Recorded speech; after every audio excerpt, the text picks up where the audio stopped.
আলাইকুম সবাইকে বিকালের নাস্তা অভিনন্দন। আমি কাউকে রান্না শেখাতে আসি নাই, এখানে পাতাকপি বিকালের নাস্তা বানাচ্ছি। কিভাবে সহজে পদ্ধতিতে বিকালের নাস্তা বানাবেন। পাতাকপি ধুয়ে ভালো করে জুলিয়েট করে কেটে সিদ্ধ করছি একটু হলুদ দিয়ে। সিদ্ধ করার পরে পেঁয়াজ, গরম মশলা গুঁড়া, হলুদ, মরিচের গুঁড়ো, পেঁয়াজ কেটে, মরিচ, ধনেপাতা, ডিম সব একসাথে মেখে লবণ দিয়ে মেখে নিব।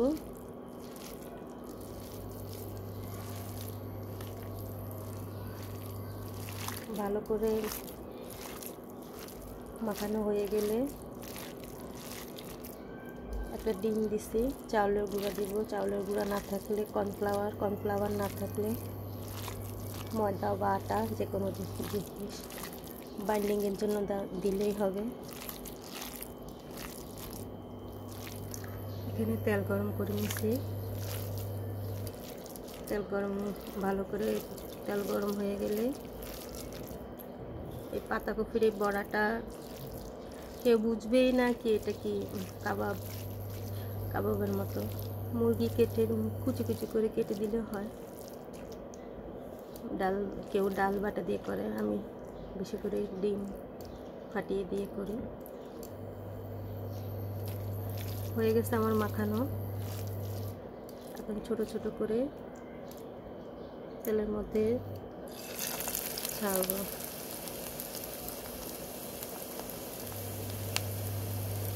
বেশি করে তেল দিছি, বেশি করে ডিম দিছি, সেই জন্য ফুলকো ফুলকো হচ্ছে। খেতে খুব ভালো লাগে, ডিম বেশি করে দিচ্ছি তো সেজন্য বাচ্চারাও খুব পছন্দ করে। এভাবে আলু দিয়েও করা যায়, আলু সিদ্ধ করা লাগে না।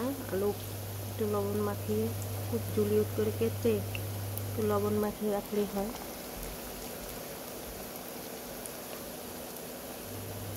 বিকালে নিজের ঘরের হাইজেনিক নাস্তা খাওয়াটাই ভালো।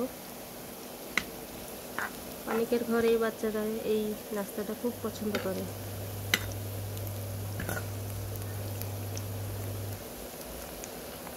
বাইরের নাস্তা তেল হাইজেনিক থাকে না, সব কিছুই আনহাইজেনিক থাকে।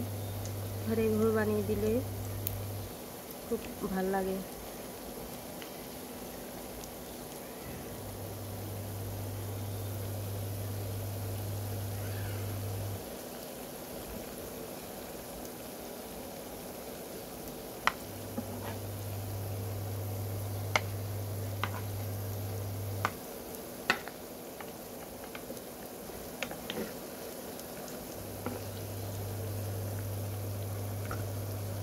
হয়ে গেল বিকালে নাস্তা। এপিট ওপিট করে ভালো করে ভেজে নেব লাল লাল করে।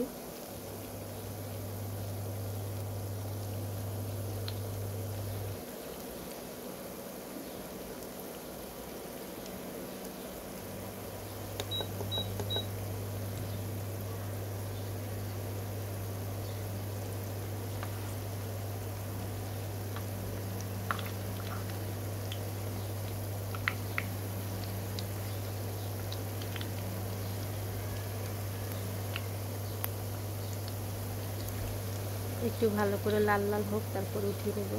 উঠিয়ে নিয়ে সেই স্বাদ। এভাবে অল্প সহজ পদ্ধতিতে বাসায় বাচ্চাদেরকে সবজি খেতে চায় না, তাদেরকে বানিয়ে খাওয়াবেন। তো ভালো থাকেন। এখানে একটা সিক্রেট মশলা দিছি ঘরে বানানো, সেজন্য খুব সুন্দর একটা ফ্লেভার আসতেছে। বা চেষ্টা করবেন চাউলের গুঁড়োটা দিতে বা কর্নফ্লাওয়ারটা দিতে। তো ভালো থাকেন। আল্লাহ হাফেজ।